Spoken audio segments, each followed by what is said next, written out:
Mr. President, today marks 175 days since Julie Su's nomination for Secretary of Labor was officially transmitted to the Senate. This is the longest a cabinet-level nominee has waited for a floor vote when the same party controls the White House and the Senate. Under the Federal Vacancies Reform Act, an individual can only perform the role of a cabinet-level position without Senate confirmation for 210 days. The law was created to prevent the president from appointing unelected bureaucrats to roles that require the advice and consent of the Senate.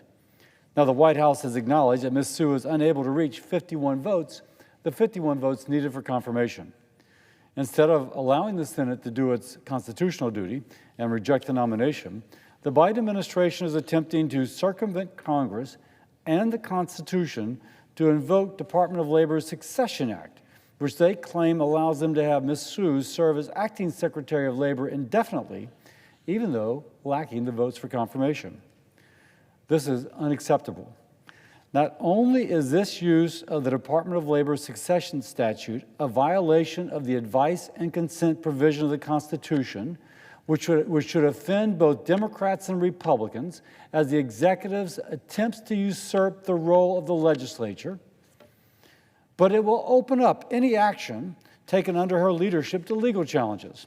In fact, major business groups have indicated they are prepared to bring legal action against Department of Labor if a rule on independent contractors is finalized while Ms. Su remains acting secretary.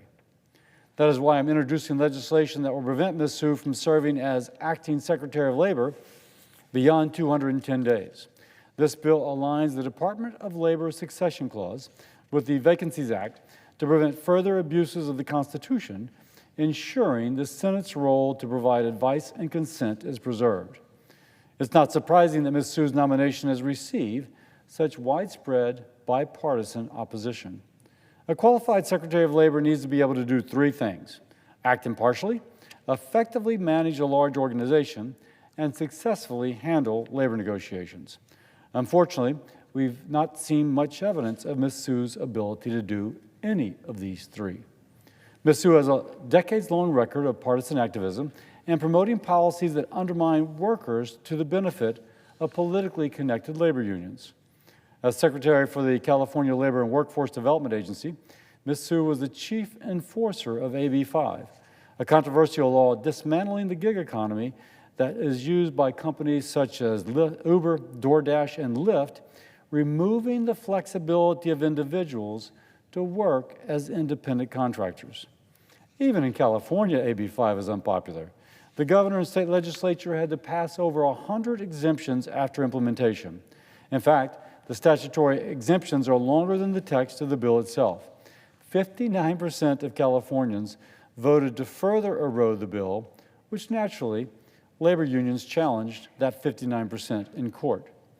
As acting and deputy Secretary of Labor, Ms. Su would oversee the Biden administration's new regulation, stripping 21 million individuals of their ability to be independent contractors and enjoying the inherent flexibility. As I've said before, a law rejected in California is not a policy to spread across the nation. There's also serious concerns about Ms. Su's ability to manage an agency. The only large agency she's run, the California Labor and Workforce Development Agency, lost at least $31 billion with a B, $31 billion to unemployment fraud under her watch. Despite repeated warnings, she chose to waive crucial verification safeguards recommended by the U.S. Department of Labor. This was confirmed by the California Office of the Inspector General. Lastly, there are 150 labor contracts expiring this year. When labor disputes are not handled properly, there can be massive supply chain implications, economic impacts, worsening the inflation that is already too bad.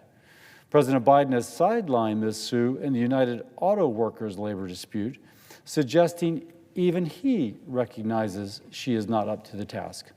Instead, he has asked Gene Sperling, an advisor that the president apparently feels is better equipped to handle such an important issue. We shouldn't have a labor secretary that the president ends up outsourcing her job to others. The president should not be allowed to bypass the will of Congress. It is unacceptable and yet another example of weak leadership from this administration. As a Republican, I don't expect to agree with the political positions of a Biden nominee, but I'll remind my colleagues that former Labor Secretary Marty Walsh received strong bipartisan support for his unquestioned experience running organizations and handling negotiations. He worked to develop trust from both labor unions and the business community. However, Ms. Sue does not appear to be in that mold, and for this reason, she's been unable to receive the votes necessary for confirmation, even when the president's party is in the majority. I urge President Biden to withdraw Ms. Sue's nomination and put forward a nominee committed to fair enforcement of our nation's labor laws.